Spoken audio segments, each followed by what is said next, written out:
Yan, magandang umaga, bayan ng Diyos. Yan. Kumusta mga kapatid? It's Monday morning sa lahat ng ating mga kapamilya sa Rise and Shine po sa buong Asia and Sunday afternoon or evening sa lahat po ng ating mga ka-Rise and Shine sa kabilang dako ng sanlibutan. Kumusta po mga kapatid? Ang inyong pong lingkod ay umaasa na tayong lahat ay nasa mabubuting kamay ng ating Panginoon. All right, this time ay tayo man po ay medyo alanganin sa oras, pero mga kapatid, ang oras na ginugugol sa Panginoon ay mahalaga. Yan, di ba? Sabi nga po sa pag-uusapan natin yan, we have to schedule our day wisely. Yan. Okay, so kaya nga po muli, sa ngalan po ng Lifeline Ministries, we'd like to welcome everyone here with us today in our Arise and Shine. Okay, so mga kapatid, sa umagang ito, nais ko pong pasimulan o ipagpatuloy ang atin pong talakayan ukol po sa managing your sanity or controlling or managing your stress. Ano ha? Alam po natin mga kapatid na marami sa atin, lalo na dun sa ating mga working individuals, ano ha? Yung mga nag-work. Pag Monday ay mga kapatid, medyo busy na naman tayo. Ano, tayo po ay marami sa atin mga nagmamadali na. Mga kapatid, kahit po yung mga opisina ay nasa kanila pong mga bukirin. Yan, busy tayo. Okay, so kaya nga po ay kailangan po talaga nating ano, i-manage ang ating mga stressors kasi kung hindi mga kapatid ay nako, napakalaking impact po niyan sa ating buhay. At isa nga po sa paraan para mabawasan o ma-manage natin ang ating mga stressors is to schedule your day wisely. Ibig sabihin po niyan mga kapatid ay atin pong ini-schedule kung ano po ang kailangan nating i-accomplish sa araw-araw, mga kapatid. So, yung atin pong mga inaalala, yung ating mga worries, mga concerns, napakadami po niyan. Sa totoo lang po, kung hindi natin ililista yan, kung hindi natin i-schedule, nasa isip lang lahat yan, mga kapatid. Nagja-jam sa mga isipan natin. At kung yan po, mga kapatid, ay hindi natin i-schedule, ay talaga mai-stress tayo. Ang sabi nga po sa atin sa ating talata, sa Psalm 70 o 37, 23, the steps of a good man, or sabi po dyan ay godly, sa ibang translations. The steps of the godly are directed or ordered by the Lord, and He delights in His way. So, kaya nga po mga kapatid, kung tayo po ay sabi nga po ay mga makadiyos, ay dinidirect ng Panginoon ang ating mga gawa. In Ephesians chapter 5:15-17, napakaganda ang sinasabi mga kapatid, tungkol sa pag-schedule ng atin pong mga activities. Sabi po, be very careful then how you live. Not as unwise, but as wise. Wow! Maging maingat daw po tayo kung paano tayo namumuhay. Hindi ito katulad ng mga mangmang, kundi katulad ng mga matatalino. Ano po ba? Paano ba ginagawa ng matatalino ang kanilang mga araw? Sabi po, making the most of every opportunity. Yan. Because the days are evil. Therefore, do not be foolish, but understand what the Lord's will is. Yan po pala mga kapatid. Making the most of every opportunity in understanding what the Lord's will is. Yun po pala ang gawain. Ang pamumuhay ng maingat. Ay yung maging maingat tayo of making the most of every opportunity in doing God's will, mga kapatid. Nais ko pong maintindihan natin mga kapatid na bawat isa sa atin, every day, no, presents us with 1,440 minutes. Ha? Araw-araw mga kapatid, yung 24 hours natin, no, 1,440 minutes po yan. So that means we have 1,440 daily opportunities to make a positive impact or to do God's will. Kaya nga po, tayo maging maingat. Ano po, paano natin ginugugol yung 1,440 minutes. If we don't consciously decide how we will spend them, now we will look up and realize they pass us by without our ever starting the task we desire to complete. Kapag hindi na po pala natin pinapansin yung mga minutes na yan, ay lilipas na lang yan na hindi natin napupuna. Kaya nga po, merong mga nagsasabi na it is true that we only live once. However, what does this imply mga kapatid? Ano bang ibig sabihin niya na we live only once? At the Bible is very clear about this. Malinaw na sinasabi ng Biblia mga kapatid na we have to live like a wise man. Maging maingat tayo mga kapatid because we only live once. We must invest our one and only life meaningfully. Kaya nga po sa araw na ito, we will think about using our time wisely. Alam niyo mga kapatid, bata pa ako ay madalas ko nang naririnig yung sinasabi nilang time is gold. Time is our most precious commodity. Sabi nga po ng iba ay it is more important than money. Kasi mga kapatid, kung marami ka mang pera, kung wala ka naman pong time, di ba, to enjoy your life, mga kapatid, ibig sabihin noon ay namamahinga ka na, mga kapatid. But we can always make more money, but only have a certain amount of time allotted in our life. So once it runs out, kapag wala ka ng time mga kapatid, we cannot get it back. Yung mga time na lumipas, hindi na natin maibabalik yun. Kaya nga po, merong mga awit na nagsasabi na kung maibabalik ko lang. Kaya nga po, maring itanong natin ay how do we use our time wisely? How do we make the best use of our time, mga kapatid? Alam ko na marami sa atin ay busy. Marami nang ginagawa. Our lives are filled with activities. Ang iba nga po ay gabi pa lang nakaprograma na kung iisipin kinabukasan. Ang problema lang, we are so stressed out that the last thing we need to do is to learn how to add more activities in our day.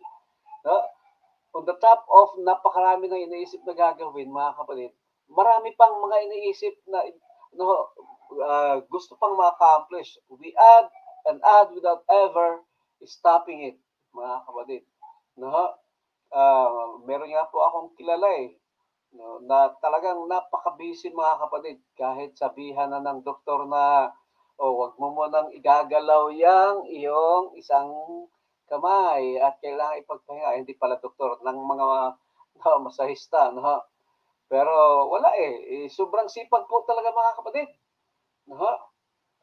Kaya nga po ay dapat po siguro itanong natin sa ating mga sarili, kailangan ko ba talagang gawin ito? O should I do this in the first place? O kailangan ko munang something like that magpahinga kasi sobra na ang mga ginagawa. Anyway, mga kapatid, mula po sa talatang ating binasa, si Apostol San Pablo ay meron pong itinuro sa atin kung paano natin gagamitin ang ating mga oras ng maingat. Dalawang bagay lang po mga kapatid. Unang-una, we must treasure our time. Pahalagahan natin yung ating mga oras. In verse 15, ang sabi po niya, be very careful then how you live, not as unwise, but as wise.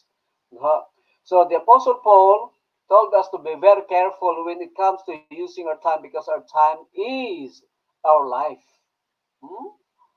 Ang atin daw po palang mga oras, mga kapatid, ay buhay natin yan. Kung wala na tayong time, ibig sabihin wala na tayong buhay. So when we waste our time, we are wasting our life. Ganun po pala yung mga kapatid. Kapag sinasayang natin ang ating oras, sayang din ang ating buhay. So, kaya nga po, make the best use of your time because time is so valuable. We cannot waste our time. Once it is gone, we can never get it back. We must treasure our time. So what I'm trying to say, mga kapatid, treasure your time, treasure your life. Mga kapatid, be very careful, sabi ni Paul, then how you live. Mga kapatid, so maging maingat daw po tayo sa ating mga buhay. Paano mga kapatid? Tulad ng tinatalakay natin dito, bawas-bawasan natin ang ating mga stressors because that stressors are getting our time, getting our lives. So that stressors warns our lives, di ba mga kapatid? Pinapahina niya ng ating katawan. Kaya kung overactivity ka na mga kapatid, be very careful mga kapatid. Maging maingat tayo. Marami po sa ating mga kapatid, we strive so hard. We spend our time, our life, and energy in gaining wealth. Nagpapakayaman, trabaho ng trabaho. Pero mga kapatid, bata pa, nagkakasakit na tuloy.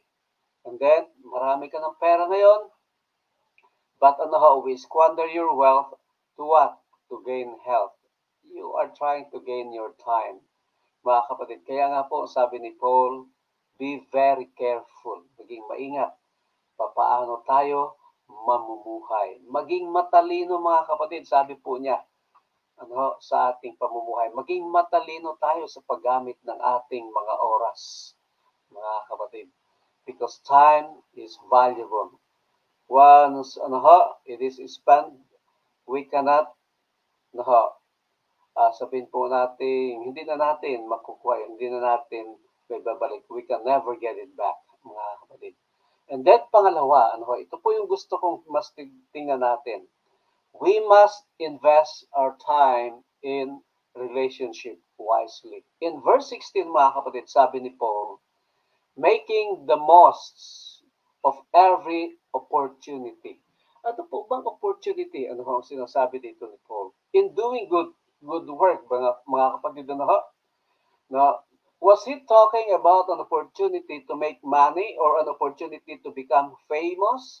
Actually, mga kapatid, hindi po yung sinasabi ni Paul. Sabi niya, ang opportunity na sinasabi ay hindi magparami ng pera o maging kilala, mga kapatid, sa iyong career o sa anumang iyong mga chosen vocation, mga kapatid. Dito yung sinasabi niya.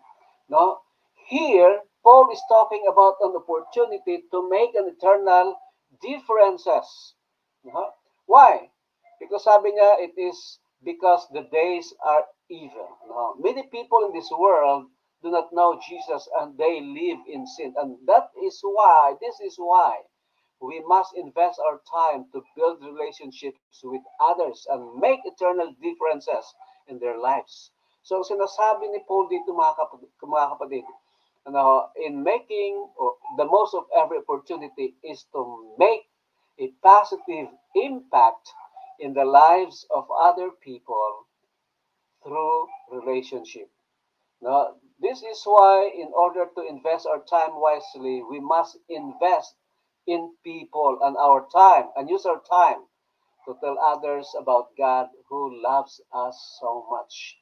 Kaya nga po mga kapatid, kapag tayo merong pagkakataon, kailangan po nating we have to make the most of every opportunity to build relationships and tell others about Jesus Christ. Mga kapatid, habang binabasa ko ito kagabi, yung we have to invest our time in building relationships. I admit, mga kapatid, marami akong failures dito. No? Kung tutuusin lang, mga kapatid, there are 168 hours in each week. Yung 1 week natin, 168 hours yan, mga kapatid. At sa ayon sa pag-aral, in average, we spend about 56 hours of those hours is sleeping. Wow. No? 56 hours is sleeping in 1 week, mga kapatid. And we spend 24 hours in eating and personal hygiene. And we spend 50 of these hours working or traveling to work. 50 hours lang, mga kapatid, no, in a week. And that means, mga kapatid, there are only 35 hours a week of discretionary. Ibig sabihin yung 35 hours ay tayo ang nag-spend doon. Kumbaga, tayong namamahala. No? And that is about 5 hours a day, mga kapatid. Therefore, we must ask, where are we investing those hours? Yan, mga kapatid. Many people organize their lives around activities. Most people tend to be activity-driven rather than people-driven. However, the Bible makes it very clear, mga kapatid, kung ano po ang mahalaga. Ang mahalaga daw po ay invest your time in building relationship. We must invest our time in these 5 relationships. Unang-una, mga kapatid, we have to invest our time in our relationships to ourselves. Sabihin, kailangan daw po magkaroon tayo ng mga oras sa ating sarili. Personal lives, Ibig sabihin yan, we must grow physically, intellectually, and spiritually. Actually, bukas, mga kapatid, ay pag-uusapan po natin yung investing time para sa ating sarili. Ibig sabihin po ay yung physical activity, mga kapatid. So, we must grow physically. Kaya kailangan po meron tayong time na mag-exercise. Intellectually, mga kapatid, ay kailangan magpatuloy tayong mag-aral, mga kapatid. And spiritually. So, we need to invest our time for personal development, mga kapatid. Okay? So, that is investing time. First, in the relationship with ourselves. Second, mga kapatid, we have to invest our time, relationship, in building relationship to our family. Yan, mga kapatid, yung sinasabi natin, at marami po sa atin yan, hindi lang ako. Sabihin po natin na may mga pagkukulang. Nais ko po makita natin that our family is an area that we need to schedule into our lives. Mga kapatid, kailangan lagi tayong merong time sa ating family. Kasi time actually, mga kapatid, is an expression of love. Sabihin man po natin na mahal natin ang ating pamilya pero wala tayong time, mga kapatid. Lalo na sa mga anak, para sa kanila, love is expressed in time. So, kung tayo may asawa o kung tayo may mga anak, mga kapatid, we must schedule time for them. And we need to invest our time for our family so that we can make a spiritual impact on our families. Kaya nga po, mga kapatid, if you have time to visit your brothers, visit your sister, or your siblings, o kung kayo man po ay may mga pamilya ng mga anak, take time to visit, to talk, with your mga anak, mga in-laws, and marami po sa atin ay they are busy doing in the apostolic ministry, mga kapatid. That is investing your time, building relationships, mga kapatid. So, kaya nga po, mga kapatid, take time for your family. Huwag tayong mapagod na laging dinadalaw yung mga kapatid, mga kapatid. Kahit na medyo hindi po maganda ang mga, sabihin natin, mga nakaraan, marahil may mga hidwaan, may mga tampuhan, mga kapatid. tabi lang yung mga tampuhan na yan. No, dalawin ang mga kapatid. Take time, mga kapatid, no, with your siblings. Building relationships with your family. And then third, mga kapatid, I take time in building relationship to our church family. Kaya nga po mga kapatid, kung tayo po ay nag-attend dun sa ating 10 days of prayer, di ba? Doon sa last topic na sinasabi mga kapatid ay in worship, you have to be analog, mga kapatid, hindi virtual lagi. No? Nasanay na kasi tayo na ang worship natin, lagi lang tayong nanonood, mga kapatid. Maganda po yan, mga kapatid, but we need to take time in building relationships with our brothers and sisters. So we have to be analog in our worship. Attend church family regularly. Mga kapatid, God designed us to live in a church family. No, we cannot build relationships if we do not take time in going and attending church worship services, mga kapatid. No? That is why we need a small group of people. Kaya nga po, meron tayo nitong small group na ito. Even though we are just very small in this Arise and Shine, mga kapatid. No, our family is too small and yet we need one another, mga kapatid. No? So, we need one another who knows us and encourage us when we go through tough times of our lives. That is the reason why dito po sa ating Arise and Shine, meron tayong chat room. If you have some prayer requests, if you are going through difficulties, so if you want to share, you can share and we can pray one another. This is building relationship with our church family. So we need one another. That needs to be in our schedule, mga kapatid. Kaya nga po, we need to take time building relationship with our church family and building relationship with our co-workers. Alam po ba ninyo mga kapatid God sent you to your workplace so that you can build relationships with your co-workers and influence them for Jesus. Kaya nga po ay hindi yan ginusto mo lang na nandyan ka sa iyong workplace o nasa isang lugar ka at gumagawa. Nilagay ka dyan ng Panginoon to build relationships. So kaya nga po, if you have time building relationships, huwag nating iwasan ang ating mga katrabaho. Do not avoid them.